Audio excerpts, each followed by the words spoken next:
Bonjour, nous sommes le lundi 12 août 2024 et le sujet sera les nouvelles RX 8000 qui sortiront l'année prochaine et également l'arrêt de projet de RX 7000 entrée de gamme.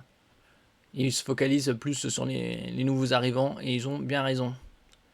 Prioritaire, les RX 8000 enterrent le projet de Radeon RX 7000 d'entrée de gamme. Il y en a déjà suffisamment des cartes entrée de gamme. Il est temps pour AMD de se focaliser sur le haut de gamme et le très haut de gamme. Et surtout les nouveaux GPU, les RX 8000. N'oubliez pas de vous abonner pour plus de news sur le monde de la high-tech ainsi que les bons plans également sur mon Twitter. AMD aurait mieux à faire que de lancer des Radeon RX 7300 à 7400, ces GPU RDNA 3 d'entrée de gamme basés sur la Navi 33 des RX 7600 seraient abandonnés au profit des futurs Radeon RX 8000 de l'entreprise. Vaut mieux se concentrer sur des cartes à venir que sur du entrée de gamme qui a déjà pas mal de modèles. Et même les 7600, ça reste du milieu de gamme, mais c'est pas loin de l'entrée.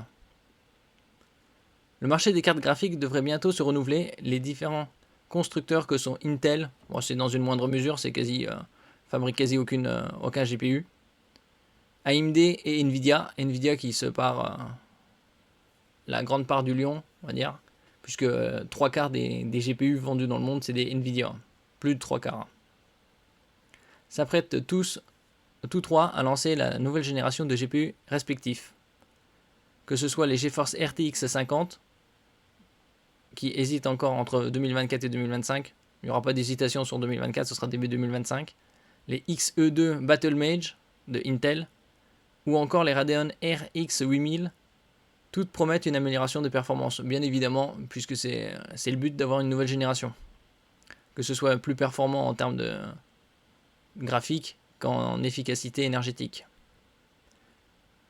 Certains constructeurs néanmoins tergiversent à l'idée d'abandonner leur modèle actuel. Alors que Nvidia pourrait stopper la production de RTX 3060, des rumeurs prétendent qu'AMD aurait de nouveaux modèles de Radeon RX 7000 dans les cartons. D'entrée de gamme, ces RX 7400 et 7300 devraient revitaliser le catalogue de la firme, cependant leur existence serait finalement remise en question. Et c'est, d'après moi, une très bonne nouvelle, puisque avec l'arrivée des nouvelles cartes, les RX 8000, les RX 7000 baisseront un peu en prix. Et donc aucun intérêt de sortir des GPU d'entrée de gamme. AMD a quand même a pas mal de longueur de retard sur Nvidia en termes de performance. Et Nvidia, depuis pas mal de temps, est le numéro 1. Donc, il serait plus judicieux pour AMD de se concentrer sur le haut de gamme et très haut de gamme.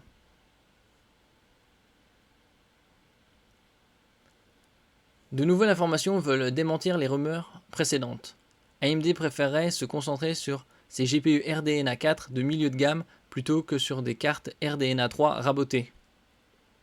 Finalement, ces Radeon devant utiliser le dit Navi 33 des RX 7600 seraient abandonnés au profit de cartes graphiques plus performantes.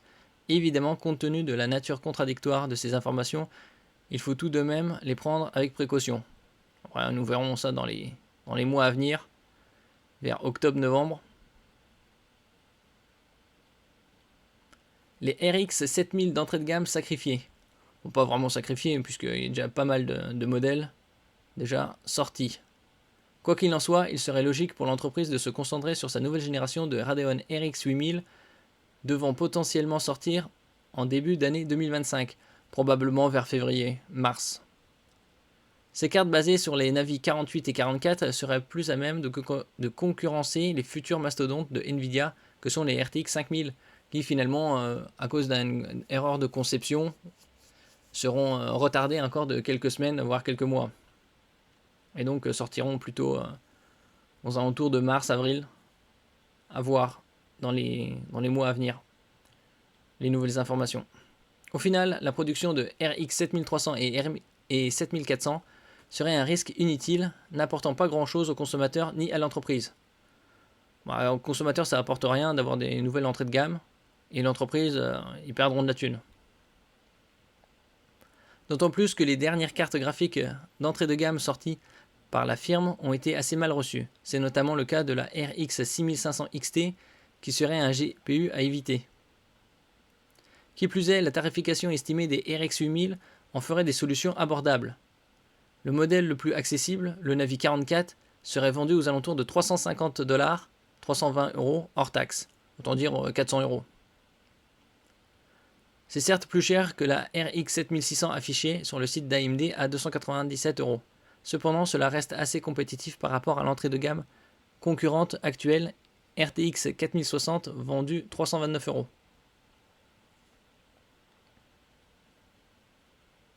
Et donc oui, c'est évident qu'il faut profiter pour proposer des cartes plus performantes et milieu de gamme à bon prix que plutôt de vouloir inonder le marché d'entrée de gamme.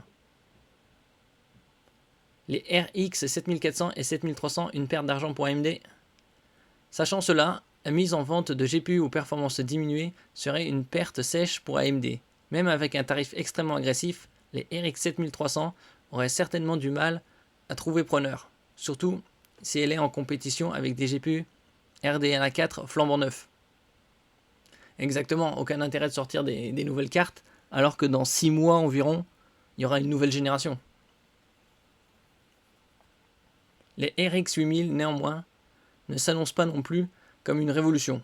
Bon, après, ce sera quand même une bonne évolution. Ces cartes graphiques seront plus évoluées, cependant les améliorations apportées pourraient être limitées.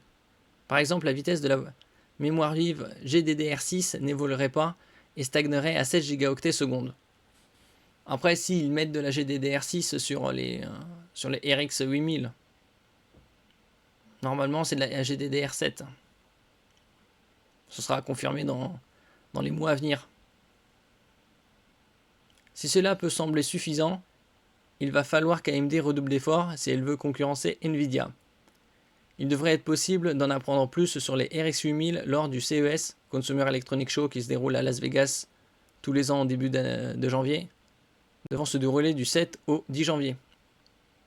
Ici, on a un tableau des différentes générations de RX, 5000, 6000, 7000, 8000, avec les architectures qui vont avec RDNA 1 jusqu'à la 4 pour la RX 8000. Et aussi le nœud de gravure. Alors, est-ce que le nœud de gravure sera en 5 ou 3 nanomètres? Probablement en 3. À confirmer, bien sûr, mais ce serait assez étonnant qu'elle soit en 5. Et là, on a différents GPU. GPU milieu de gamme, entrée de gamme, haut de gamme.